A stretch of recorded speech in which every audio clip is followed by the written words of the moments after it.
तमिलनाडु के दक्षिणी किनारे पर बसा एक छोटा सा द्वीप है रामेश्वरम, एक पवित्र, शांत और सुंदर जगह। यहीं 15 अक्टूबर 1931 को एक गरीब मगर ईमानदार मुस्लिम परिवार में एक बच्चा जन्म लेता है। नाम रखा गया अबुल पकीर जैनुलाब्दीन अब्दुल कलाम। उनका परिवार अमीर नहीं था। उनके पिता मछली पकड़ने वाली नावों को चलाते थे। वे धार्मिक थे, सरल थे और ईमानदार भी। परिवार में 7 बच्चे थे और कलाम उन सब में सबसे छोटे थे। आर्थिक तंगी थी, लेकिन घर में संस्कार, अनुशासन और सांस्कृतिक मूल्य भरपूर थे। छोटे अब्दुल कलाम का बचपन समुद्र के लहरों के बीच बीता, लेकिन उनके सपने समुद्र से भी कहीं आगे थे, आसमान को छूने के। बचपन में ही उन्होंने घर की आर्थिक मदद के लिए अखबार बांटना शुरू कर दिया। वे सुबह 4 बजे उठते, पढ़ाई करते और फिर रेलवे स्टेशन पर अखबार लेने जाते। कोई भी काम छोटा नहीं होता, ये उन्होंने सीखा और जीवन भर इसी सोच को अपनाया। उनके स्कूल टीचर हमेशा कहते, सपने देखो लेकिन सिर्फ देखने से कुछ नहीं होगा, उन्हें पाने के लिए मेहनत करो। कलाम ने यह बात गांठ बांध ली। अब्दुल कलाम ने स्कूल की पढ़ाई पूरी करने के बाद सेंट जोसेफ कॉलेज ट्रिची से भौतिकी में स्नातक किया और फिर Madras institute of technology MIT में एरोनॉटिकल इंजीनियरिंग की पढ़ाई की। वहीं से उनकी उड़ान की कहानी शुरू हुई। जब उनके प्रोजेक्ट में देरी हो रही थी तो उनकी प्रोफेसर ने चेतावनी दी, अगर 3 दिन में प्रोजेक्ट पूरा नहीं हुआ तो स्कॉलरशिप रद्द कर दी जाएगी।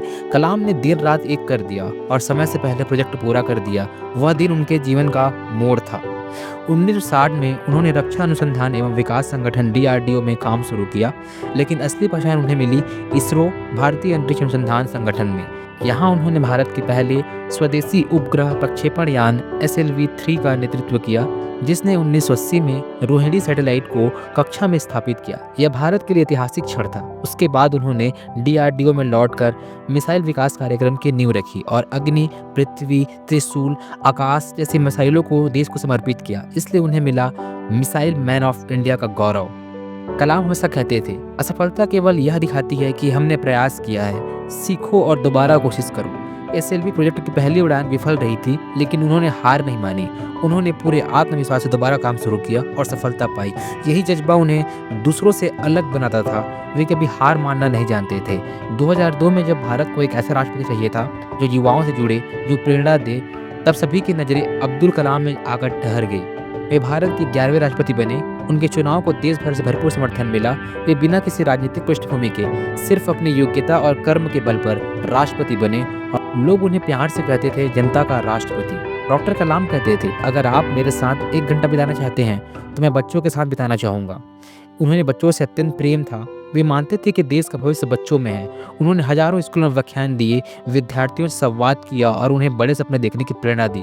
उनकी किताब विंग्स ऑफ फायर आज भी छात्रों की सबसे पसंदीदा आत्मकथा है।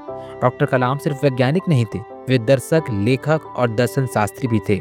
उन्होंने कई किताबें लिखी जो आज युवाओं के लिए मार्गदर्शक है, जिनमें से हैं विंग्स ऑफ फायर आत्मकथा, इग्निटेड माइंड्स युवाओं को प्रेरित करने वाले, इंडिया 2020 विकसित भारत का सपना, टर्निंग पॉइंट्स राष्ट्रपति बनने के बाद के अनुभव। वे कहते थे, सपना वो नहीं जो नींद में है, सपना वो है जो आपको सोने ना दे।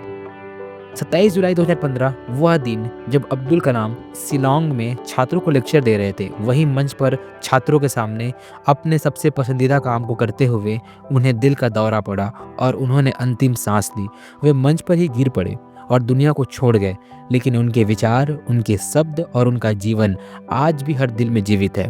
डॉक्टर कलाम की यह कहानी केवल संघर्ष और सफलता की नहीं है, यह एक जीवंत उदाहरण है कि कैसे कोई साधारण बालक असाधारण बन सकता है। उनकी कहानी हमें सिखाती है, गरीबी कोई बाधा नहीं है, असफलता अंत नहीं शुरुआत है। शिक्षा और मेहनत से कोई भी ऊंचाई पाई जा सकती है।